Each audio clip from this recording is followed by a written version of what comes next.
अस्सलाम वालेकुम दोस्तों। मैं उम्मीद करती हूँ आप लोग दुनिया के किसी भी खित्ते में हों, इंशाल्लाह खैरियत से होंगे। और चैनल पर आने वाले नए सब्सक्राइबर्स का बहुत शुक्रिया। दोस्तों, 27 दिसंबर 2007 की वो खूं आशाम शाम थी जब रावलपिंडी के एक इंतखाबी जलसे से वापस आते हुए पीपल्स पार्टी की इस सरबरा और 2 मरतबा मुल्क की वज़ीर आज़म रहने वाली बेनज़ीर भुट्टो को कमाल इत्मीनान से बहुत करीब से गोली मारकर कत्ल कर दिया गया। कातिलों को आज तक सज़ा नहीं मिल सकी। मिलती भी कैसे, इसलिए कि कातिल तो आज तक पकड़े ही नहीं जा सके। खिलती हुई रंगत, छरेरा बदन, दराज कद और चेहरे पर पुरएतमाद मुस्कुराहट, ये थी जवां साल बेनज़ीर भुट्टो जब पहली मर्तबा मैंने उन्हें इस्लामाबाद के वज़ीर आज़म हाउस में देखा, उस वक्त जबकि वहाँ उन्होंने एक महफ़िल मीलाद मुनक़िद करवाई थी और मैं भी उस महफ़िल मीलाद में मदऊ थी। भुट्टो की सियासी वारिस जिसने उस वक्त कामयाबी से पार्टी की कमान संभाली जब वो बहुत कम उम्र और अमली सियासत का बिल्कुल कोई तजुर्बा भी नहीं रखती थी, जबकि उनके सामने ज़ियाउल हक जैसे आमिर थे। मगर बेनज़ीर भुट्टो की हिम्मत ऐसी कि तमाम तर कोशिशों के बावजूद जनरल ज़ियाउल हक पीपल्स पार्टी का ख़ात्मा नहीं कर सके और बिल आखिर उन्हें बेनज़ीर भुट्टो को वतन वापस आने की इजाज़त देनी पड़ी। मुझे याद है कि 1986 में बेनज़ीर भुट्टो जब अपनी जिलावतनी ख़त्म करने के बाद लाहौर के हवाई अड्डे पर उतरी तो एक जम गफ़ीर था जो उनकी एक झलक देखने के लिए और उनका खैर मक़दम करने के लिए बेताब था।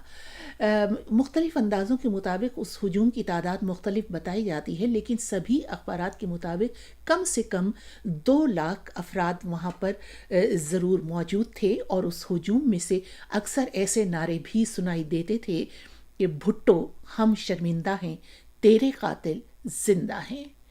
और फिर लाहौर में बेनज़ीर भुट्टो का ऐसा इस्तकबाल क्यों ना होता।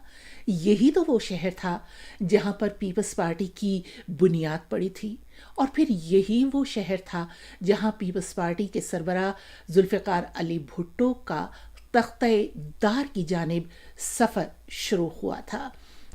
लाहौर में बेनज़ीर भुट्टो का जो शानदार इस्तकबाल हुआ, दुनिया भर के मीडिया में उसकी सुर्खियां बनी और बहुत ही जो है नशरियाती इदारे उन्होंने नुमाया तौर पर उसे नशर भी किया और टेलीकास्ट भी किया और बड़े अखबारात की शय सुर्खियां भी बनी।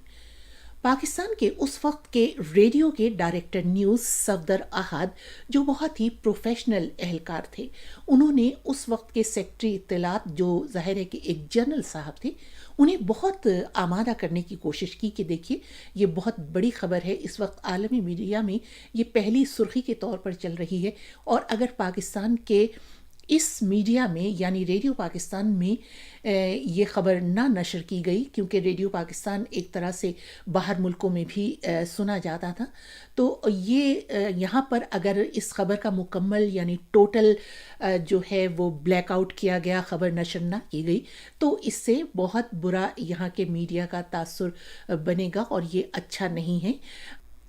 लेकिन कोशिश के बावजूद रेडियो पर ये खबर नशर करने की इजाज़त नहीं मिली।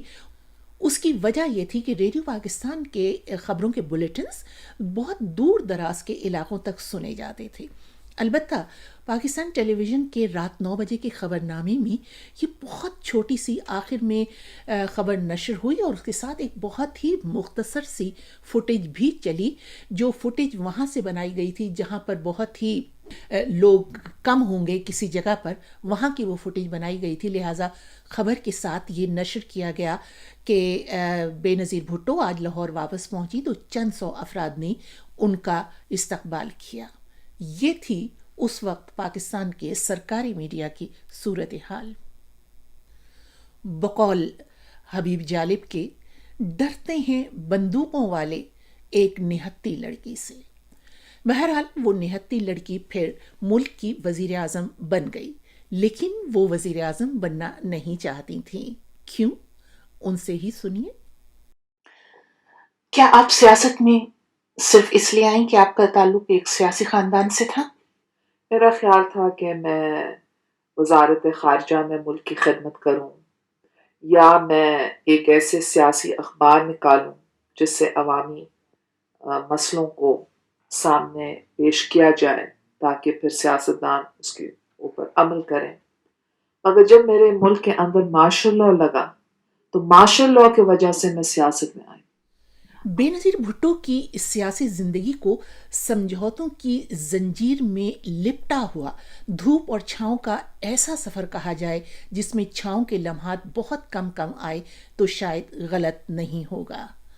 کبھی کبھی میں یہ سوچتی ہوں کہ اگر بے نظیر بھٹو قتل نہ ہوتی تو کیا پاکستان کے سیاسی حالات یہی ہوتے جو آج کل نظر آ رہے ہیں، لیکن مجھے یوں لگتا ہے کہ یہ مختلف ہوتے اور قدرے بہتر بھی ہوتے۔ زندہ بے نظیر کو سنبھالنا مشکل ہوتا، اسی لیے انہیں بھی ان کے والد کی طرح سیاسی بساط سے ہمیشہ کے لیے ہٹا دیا گیا۔ اجازت دیجیے، آپ کی رائے کا انتظار رہے گا۔ خدا حافظ۔